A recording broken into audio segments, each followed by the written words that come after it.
दोपहर का वक्त था। वसुधा राजू को लेकर आंगन में नहला रही थी और राजू जोर जोर से रो रहा था। सुमन बहू, क्या कर रही है? अरे जल्दी से राजू के लिए दूध ला दे। कब से रोए जा रहा है। इसे नहलाया है, लगता है इसे भूख लग गई है। जल्दी से दूध लेकर आ। जी माँ जी, मैं अभी लेकर आती हूँ।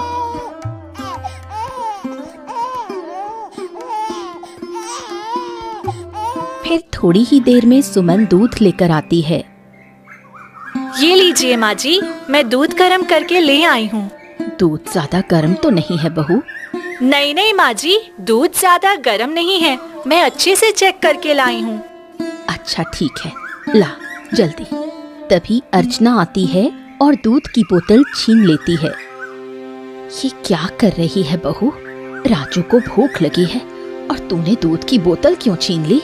माँ जी, आप क्या कर रही हैं? मैंने आपको कितनी बार कहा है, इस बांझ के हाथ से मेरे बच्चे को दूध मत पिलाया करिए। अगर कहीं मेरे बच्चे को कुछ हो गया तो इनको तो खुद के बच्चे हैं नहीं, कहीं मेरे बच्चे को भी बुरी नजर ना लग जाए।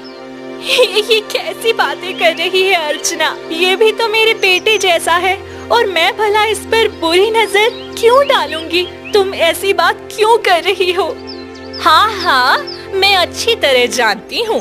अरे आपको बच्चा नहीं है, इसलिए आप मेरे बेटे को देखकर जलती हो, ताकि मेरा बेटा भी इस दुनिया में ना रहे।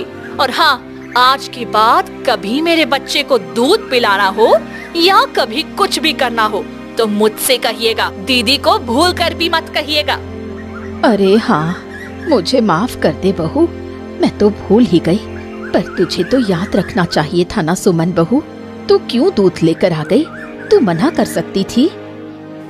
आप कैसी बातें कर रही हैं माँ जी? एक मासूम बच्चा था और उसे दूध के लिए रोता देखा तो मैंने क्या गलत किया? इसमें सोचने वाली क्या बात थी?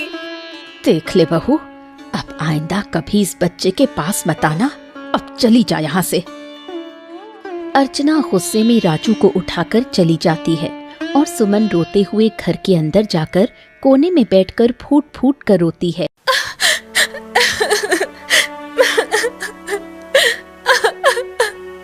कोई मेरे साथ नहीं है। क्या हुआ भाग्यवान? क्या हो गया? अरे भाई, तुम इतना रो क्यों रही हो? क्या बात है? इसमें मेरी क्या गलती है? भगवान ने मेरी गोद सोनी रखी, मुझे माँ बनने का सुख नहीं दिया। इसमें मेरी क्या गलती है? अर्चना हर दिन अपने बच्चों को लेकर मुझे ताना देती रहती है। इतना मासूम बच्चा देखकर मेरे अंदर की ममता फूट पड़ती है, लेकिन वह मेरी भावना समझने को तैयार नहीं है। ऊपर से माँ जी भी मुझे भला बुरा कहती रहती हैं। देखो भाग्यवान, भगवान ने सबको मुंह दिया है तो वो उसका उपयोग करेंगे। अरे जो कहना है कहने दो। एक कान से सुनो, दूसरे कान से निकाल दो। मैं तुमसे प्रेम करता हूँ और तुम्हें कभी तकलीफ नहीं होने दूंगा, ठीक है? ये सब बातें छोड़ो, जिसको जो कहना है कहने दो। कुछ तो लोग कहेंगे, तुम्हारा काम है सुनना और दूसरे कान से निकाल देना, है ना? एक आप ही मेरा दर्द समझते हैं, वरना घर में तो सब मुझे ही गलत ठहराते हैं और कोई मेरी तकलीफ समझने को तैयार भी नहीं है। अब ज्यादा चिंता मत करो भाग्यवान। जाओ, मेरे लिए खाना लगा दो, मुझे बहुत जोरों की भूख लगी है। जाओ जाओ जाओ जाओ। मैं अभी आपके लिए खाना लेकर आती हूँ। सुमन रसोई में जाती है, तभी राजू उसकी ओर पलटकर देखता है, जिसे देखते ही सुमन के पांव वहीं पर रुक जाते हैं और वो एकटक राजू को देखने लगती है। राजू, मासूम सा बच्चा, इसे क्या पता कि मैं इसे छू भी नहीं सकती और ये मेरी तरफ कितने प्यार से देख रहा है। सुमन की आंखों में हल्के से आंसू झलकते हैं। वो मन को कड़ा कर वहाँ से चली जाती है और खाना लेकर विष्णु को दे देती है। अरे बड़ी बहू, क्या कर रही है तू? सुबह से गाय ने कुछ खाया है या नहीं? जी माँ जी, मैं उनको खाना खिला रही हूँ, उसके बाद जाकर गाय को चारा दे दूंगी। माँ, मैं जाकर गाय को चारा दे आता हूँ और तुम इसे क्यों परेशान करती हो? हाँ? अरे तो ये दिन भर क्या करेगी? घर में सिर्फ खाकर सोई रहती है। जाकर थोड़ा खेत का काम भी कर ले और गाय का भी ध्यान रखे। नहीं तो वैसे भी 10 सालों से बैठकर खा रही है। एक बच्चा भी पैदा करके नहीं दे रही, जिससे हमारा वंश आगे बढ़े। अरे बस करो माँ, बस। हर दिन बस यही ताना मारती रहती हो। दिन में 10-10 बार यही बातें। बस करो अब। देखो, समय के साथ हो जाएगा जो होना होगा। तुम क्यों इतनी फिक्र करती हो? किसके हाथ में है ये सब, बताओ? अरे कब होगा? तुम्हारे साथ जितनों की शादी हुई थी सबको देखो 2-2, 3-3 बच्चे हो गए हैं। तुम्हारा तो अब तक एक का भी पता नहीं चला। सुमन की आंखें भर आईं। वो बिना कुछ कहे वहां से चली गई और गायों को चारा देने लगी। देखो माँ, तुम तो मेरी माँ जैसी हो। तुम मेरी तकलीफ समझ सकती हो। कोई मुझसे प्यार नहीं करता है। सब मुझे बांझ कहकर ताने देते रहते हैं। अब तो जीने की भी इच्छा नहीं होती है। सुमन गायों को चारा देती है और वहीं बैठकर फूट फूट कर रोने लगती है। कोई मेरे साथ नहीं है। अरे वो गाय को चारा देने गई थी कि वहीं सो गई? अरे घर का खाना कौन बनाएगा? जाकर सारा खाना बना दे और उसके बाद आकर मेरे पैर भी दबा देना। मेरे पैर में बहुत दर्द हो रहा है। माँ जी, मैं सुबह से घर के सारे काम कर रही हूँ और खाना भी बना दूंगी। तब तक पाँव दबाने वाला काम अर्चना को कह दीजिए, वह आपका पैर दबा देगी। मुझे तो बर्तन साफ सफाई करने में भी बहुत वक्त लग जाएगा। कैसी बातें कर रही है तू? अर्चना दिन भर राजू को संभालती है, उसी में व्यस्त रहती है और तू तो कुछ करती नहीं है। तो ये सब काम तो तुझे ही करने पड़ेंगे। जल्दी जल्दी सारा काम खत्म कर ले और फिर मेरे पैर दबाने आ जाना। वसुधा वहाँ से चली गई।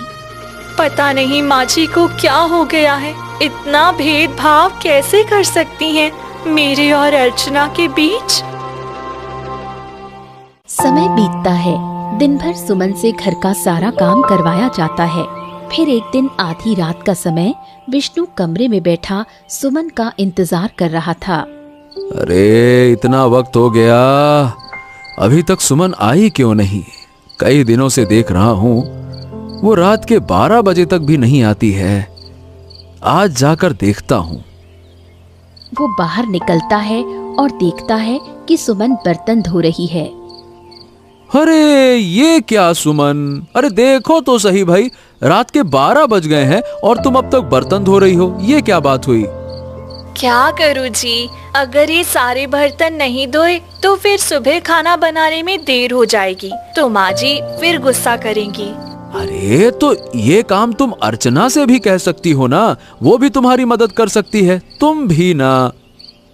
वह मेरी क्या मदद करेगी जी? उसका तो एक बेटा है ना, उसे संभालने में ही पूरा दिन निकल जाता है। इसी वजह से मुझे ही ये सारे काम करने पड़ते हैं। देखो, तुम्हें नहीं लगता कि ये कुछ ज्यादा हो रहा है तुम्हारे साथ?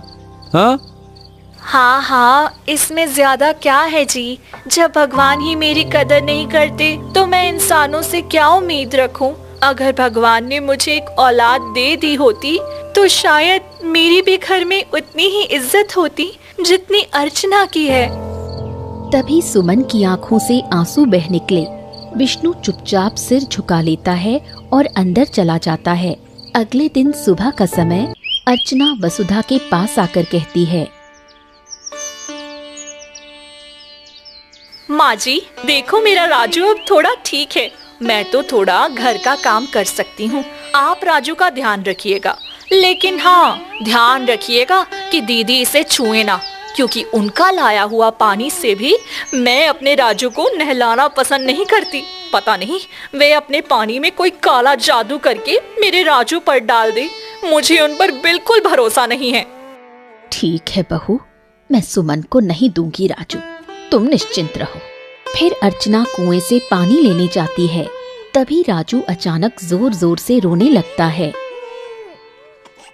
अरे ये क्या? अभी तो चुप था, अब अचानक इतना जोर जोर से क्यों रोने लगा? क्या हुआ मेरे लाल? उठ जा, क्या हुआ? तुझे भूख लगी है क्या? रुक जा, मैं अभी दूध लेकर आती हूँ। वो दूध देती है पर राजू फिर भी चुप नहीं होता। उधर गौशाला में सुमन गायों को चारा दे रही थी, तभी उसे राजू के रोने की आवाज सुनाई दी। ये तो राजू के रोने की आवाज लग रही है, लगता है अर्चना घर पर नहीं है। वो भागकर राजू के पास आई। माँ जी, क्या हुआ? राजू इतना रो क्यों रहा है? पता नहीं बहू, देखो ना, अर्चना तो कह कर गई थी इसका ध्यान रखना। मैं दूध भी दे रही हूँ पर ये पी ही नहीं रहा और रोए जा रहा है। पता नहीं इसे क्या हो गया है। क्या मैं इसे गोद में ले लूं माँ जी? अरे लेकिन अर्चना ने तो मना किया है। अगर तूने लिया और उसे पता चल गया तो फिर बखेड़ा खड़ा कर देगी। देखिए ना माँ जी, ये कितना रो रहा है, मुझसे देखा नहीं जा रहा। आप बस एक बार दे दीजिए, मैं चुप कराकर आपको लौटा दूंगी। ठीक है, तो जल्दी ले और चुप कराकर दे देना। अर्चना को पता नहीं चलना चाहिए। वसुधा राजू को सुमन की गोद में दे देती है। मेरा बेटा इतना क्यों रो रहा है? सुनो, तुम्हें एक माँ की लोरी सुनाऊं। सुनो ना, बहुत प्यारी लोरी है। वो लोरी गाती है। कुछ ही पल में राजू चुप हो जाता है। अरे बहू, भगवान ने तुझे बच्चे नहीं दिए पर बच्चों को चुप कराने का वरदान जरूर दिया है। मैं इतनी देर से परेशान थी, ये चुप ही नहीं हो रहा था और तेरी गोद में आते ही सो गया। माँ जी, अब तो ये सो गया, लीजिए इसे। वो राजू को वसुधा को दे देती है पर वसुधा के हाथ लगते ही राजू फिर से रोने लगा। ये क्या? ये तो फिर से रोने लगा।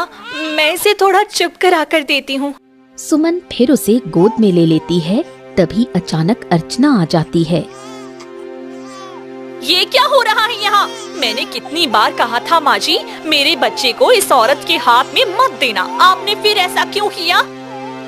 तुम गलत समझ रही हो अर्चना। राजू बहुत रो रहा था। माँ जी ने खुद कहा कि इसे चुप करा दो, बस इसी वजह से गोद में लिया था। देखिए, आपकी गोद में आते ही कितना रो रहा है। आपने जरूर कुछ कर दिया है मेरे बच्चे को। नहीं नहीं, मैंने कुछ नहीं किया, ये तो सोया हुआ था। माँ जी लेने लगी तो शायद इसी से जग गया और रोने लगा। चुप हो जाइए, मुझे आपसे एक शब्द भी नहीं सुनना। पता नहीं कौन से मनहूस घड़ी में मैं इस घर की बहू बनकर आई, नहीं तो आपके जैसे बांझ का चेहरा भी कभी नहीं देखती मैं। अर्चना गुस्से में राजू को उठाकर चली जाती है। सुमन वहीं बैठकर फूट फूट कर रोने लगती है। कोई मेरे साथ नहीं है। माँ जी, आप तो देख रही थी ना, इसमें मेरी क्या गलती थी? तेरी ही गलती होगी बहू, वरना राजू तेरे हाथों में इतना क्यों रोता। वसुधा भी वहाँ से चली गई। सुमन अकेली बैठी रह गई। उसके आंसू जमीन पर गिरते रहे। फिर आधी रात होते ही, नहीं, बस बहुत हो गया, अब कुछ करना ही पड़ेगा। दीदी को इस घर से निकालना होगा, वरना ये मेरे बेटे पर अपनी डायन वाले साए को डालती ही रहेंगी। मुझे माँ जी के कान भरने ही होंगे। अर्चना झूठ मूठ रोते हुए वसुधा के सामने आती है। माँ जी, मैं बहुत परेशान हूँ। क्या हुआ बहू, तू इतनी परेशान क्यों लग रही है? देखो माँ जी, दीदी को शादी के 10 साल हो गए पर अभी तक एक बच्चा भी नहीं हुआ।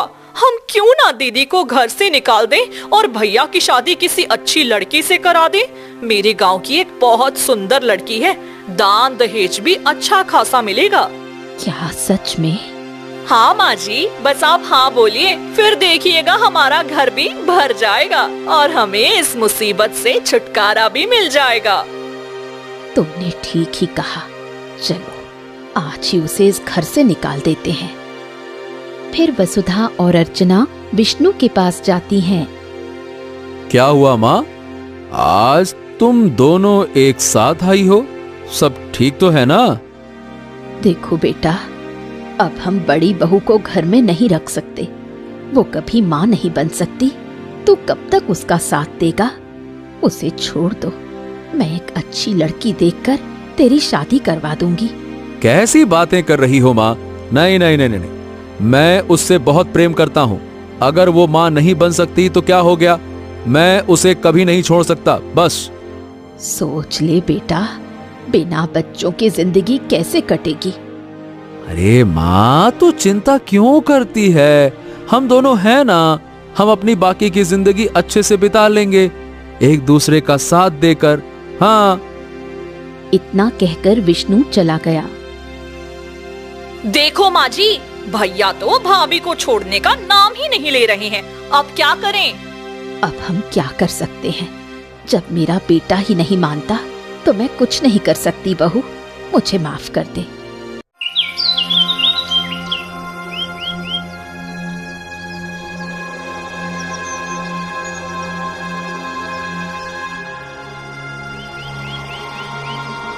हे भगवान, मेरे बेटे को क्या हो गया माँ जी? देखिए ना, इसे बहुत तेज बुखार है, कुछ कीजिए माँ जी। ये कैसे हो गया? कल तक तो ये ठीक ही था, फिर अचानक आज इसकी इतनी तबीयत खराब कैसे हो गई? जरूर दीदी की वजह से हुआ होगा। दीदी ने ही मेरे राजू को नजर लगाया होगा। मैंने उन्हें कितनी बार कहा था मेरे बच्चे से दूर रहने के लिए। नहीं बहू, ये तू कैसी बातें कर रही है? मैंने कल देखा था दीदी किस तरह से मेरे बच्चे को घूर घूर कर देख रही थी। शायद उन्हीं की नजर लग गई होगी। मैं साफ साफ कह रही हूँ, मैं अपने बेटे को लेकर इस घर में अब एक मिनट भी नहीं रह सकती हूँ। गांव की औरतें भी कहती हैं, दीदी का साया मेरे बेटे के लिए मनहूस है और आज उस पर बुरी नजर लगना शुरू भी हो गया है। इसीलिए अब मैं यहाँ से जा रही हूँ। मैं अपने बेटे को मौत के मुंह में नहीं रख सकती हूँ। ठीक है, अगर तुम्हारा यही फैसला है तो मैं वही करने को तैयार हूँ। बस तू मुझसे मेरे राजू को दूर मत करना। फिर वसुधा गुस्से में विष्णु और सुमन के पास गई। क्या हो गया माँ? तुम इतनी परेशान क्यों दिख रही हो? क्या बात है, क्या हो गया? देखो बेटा, मैंने तुम्हें कितनी बार कहा है कि बहू को घर से बाहर निकाल दो। अब वो घर में और नहीं रह सकती। इसकी वजह से मैं अपने इकलौते पोते को अपनी आंखों से दूर जाते नहीं देख सकती। इसलिए सुमन को हमारे घर से बाहर निकालना ही होगा। आप ये क्या कह रही हैं? भगवान के लिए ऐसा मत करिए, मुझे घर से मत निकालिए। मैं कहाँ जाऊंगी? चुप रहो। तुम्हारी वजह से राजू की तबीयत खराब हो रही है और छोटी बहू घर छोड़कर जाने के लिए तैयार है, पर मैं उसे घर छोड़कर जाने नहीं दूंगी। तुम ही जाओ, मैं अपने पोते और बहू को आंखों से दूर नहीं जाने दूंगी। अगर मेरी पत्नी नहीं रह सकती तो मैं भी अपनी पत्नी के साथ जाऊंगा। मैं उसे अकेला नहीं छोड़ सकता हूँ। बस। अच्छा ठीक है, अगर तू भी अपनी पत्नी के साथ जाना चाहता है तो जा सकता है, इससे मुझे कोई आपत्ति नहीं। चलो सुमन, यहाँ तुम्हारी ममता और तुम्हारी दया की किसी को कदर नहीं है। चलो यहाँ से, हम अपना अलग संसार बनाएंगे जहां सिर्फ हमारा प्यार रहेगा। किसी के ताने या जली कटी बातें तुम्हें नहीं सुननी पड़ेंगी। चलो।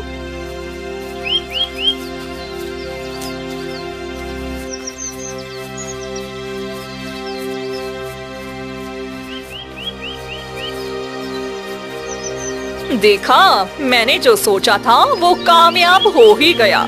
आखिर मुझे इस बोझ से छुटकारा मिल ही गया।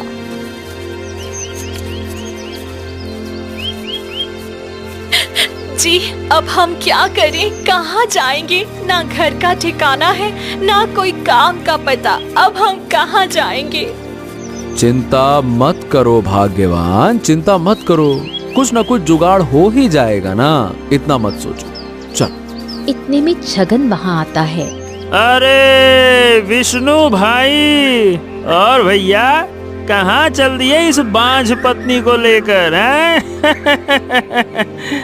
ये कैसी बातें कर रहे हो तुम छगन? अपनी जबान संभाल कर बात करो।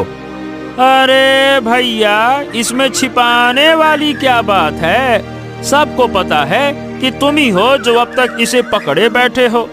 अगर तुम्हारी जगह मैं होता ना तो अब तक दूसरी शादी कर चुका होता और एक बच्चे का बाप बन गया होता।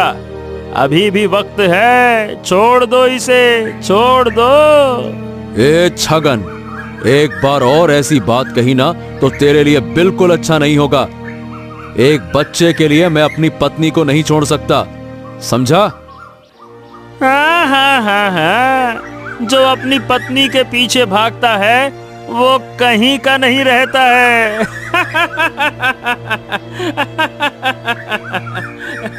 छगन हंसते हुए चला जाता है। देखो जी, सब यही कहते हैं कि आप मुझे छोड़ दो। मेरी वजह से आपको भी सबके ताने सुनने पड़ रहे हैं। देखो भाग्यवान, चाहे कोई कुछ भी कहे, हमने 7 जन्म तक साथ रहने की कसम खाई है। मैं तुम्हें ऐसे बीच राह पर नहीं छोड़ सकता। मैं हमेशा तुम्हारे साथ रहूंगा, ठीक है? हाँ, चलो आ जाओ। दोनों चलते चले जा रहे थे, तभी एक झोपड़ी से कराहने की आवाज आई। जी सुनिए, इस झोंपड़ी के अंदर से किसी के कराने की आवाज आ रही है। कौन हो सकता है? अरे चलो चलकर देखते हैं आखिर कौन है जो ऐसे करा रहा है। आओ आओ। दोनों झोपड़ी के अंदर गए और देखा एक बूढ़ी औरत बुखार से तड़प रही है और जख्मी हालत में जमीन पर पड़ी हुई है। अरे ये तो बूढ़ी अम्मा है। इनकी हालत बहुत खराब है। शरीर भट्टी की तरह तप रहा है। देखा जाए तो और तो घर में कोई है नहीं। सुमन, तुम एक काम करो, ये अम्मा जी को ठंडी पट्टी बट्टी लगाओ, तब तक मैं वैद्य जी को लेकर आता हूँ, ठीक है? हाँ जी, आप जाइए, मैं तब तक अम्मा को ठंडी पट्टी करती हूँ। विष्णु चला जाता है। सुमन पानी लाकर बूढ़ी औरत की सेवा करने लगती है। थोड़ी देर बाद विष्णु वैद्य जी को लेकर लौटता है और वैद्य, देखो, इसे बहुत तेज बुखार है, हालत बहुत नाजुक लग रही है। ये तुम्हारी कौन है भाई? ये मेरी माँ है। मैं बहुत दिनों बाद इन्हें देखने आई थी तो देखा कि इनकी हालत खराब है, इसीलिए आपको बुला लिया। अगर इन्हें बचाना चाहते हो तो इनकी सेवा करो और किसी तरह से इनको कोई भी तनाव मत देना। इन्हें बहुत गहरा सदमा लगा है, कई दिनों से खाना भी नहीं खाया है। इनकी देखभाल जरूरी है, ठीक है? हाँ हाँ जी वैद्य जी, धन्यवाद। हम दोनों पूरी मेहनत करेंगे ताकि अम्मा जी ठीक हो जाएं। हाँ, और ये देखो, कुछ औषधियां लिख दी हैं, समय समय पर देना और जल्दी ठीक होंगी, ठीक है? हाँ। इतना कहकर वैद्य जी चले जाते हैं। अब क्या करें? अम्मा को दवा भी देनी है, देखभाल भी करनी है और यहाँ कोई मदद करने वाला भी नहीं है।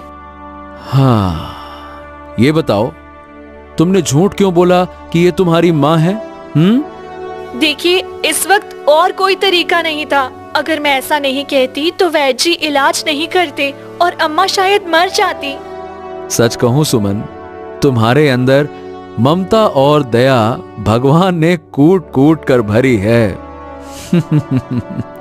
बहुत अच्छे, बहुत अच्छे। चलो तुम इनकी सेवा करो, मैं काम ढूंढ कर पैसे लाता हूँ ताकि दवा ला सकूं, है ना? विष्णु काम ढूंढने निकल जाता है। दिन भर मेहनत के बाद जो कुछ भी पैसे मिलते हैं उससे औषधि ले आता है और शाम को थका हारा घर आता है। क्या हुआ जी, औषधि ले आए? हाँ। अरे आज दिन भर जमींदार के खेत में काम किया। ये लो, औषधि लेकर आया हूँ, अम्मा जी को दे दो, जल्दी ठीक हो जाएंगी। हाँ जी, देती हूँ। वो बूढ़ी औरत को दवा देती है।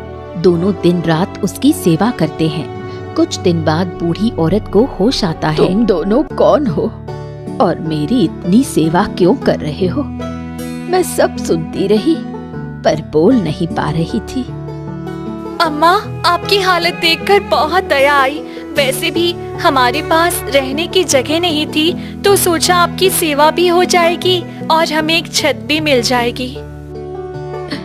तुम दोनों बहुत नेक हो। मेरी खुद की बेटी ने मुझे लूट लिया और मरने के लिए छोड़ दिया, पर तुम गैर होकर भी मेरी इतनी सेवा कर रहे हो। अम्मा, इसमें कोई बड़ी बात नहीं है। इंसानियत के नाते हमारा फर्ज था। आप हमारी माँ के समान हैं। आप लोग बातें करिए, मैं आपके लिए थोड़ा पानी ला देता हूँ। आपके घर में पानी खत्म है, ठीक है, मैं बाहर से लेकर आता हूँ। इतना कहकर विष्णु घर से बाहर चला जाता है। आप बैठिए अम्मा, मैं आपके लिए कुछ खाना बना कर लाती हूँ ताकि आपका मन खुश हो जाए। थोड़ी देर बाद सुमन खाना बनाकर लाती है और बूढ़ी औरत को अपने हाथों से खिलाती है। मैंने पिछले जन्म में जरूर कोई पुण्य किया होगा कि तुम जैसी नेक दिल इंसान से भेंट हुई। अम्मा, इसमें मैंने कौन सा बड़ा काम कर दिया है? बताओ बेटी, तुम लोग कौन हो और क्या दुख लेकर यहाँ आए हो?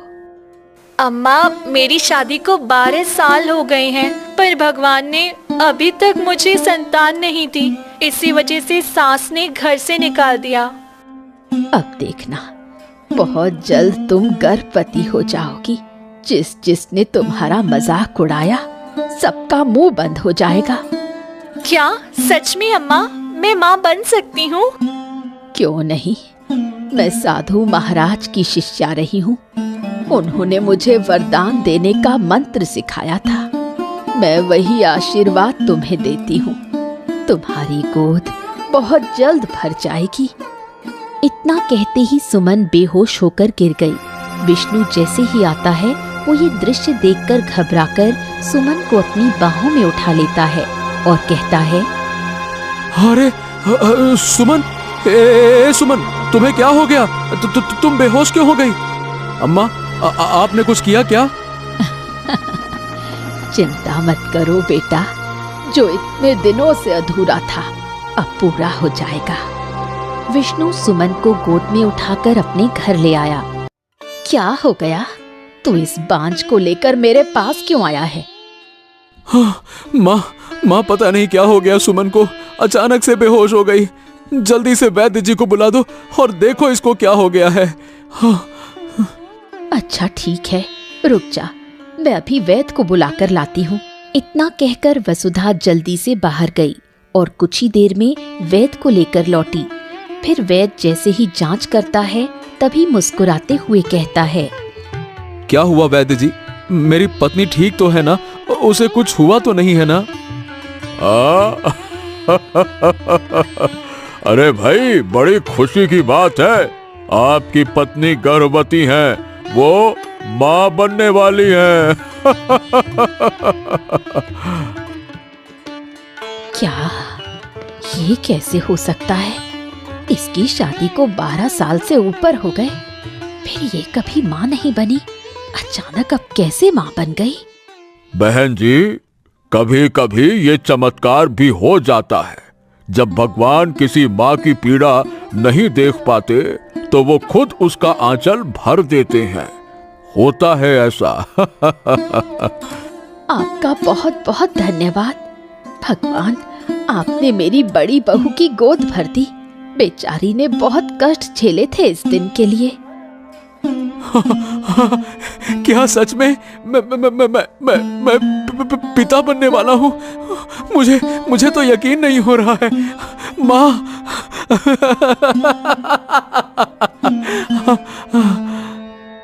खुश हो जा बेटा, अब मेरी बहू माँ बन जाएगी।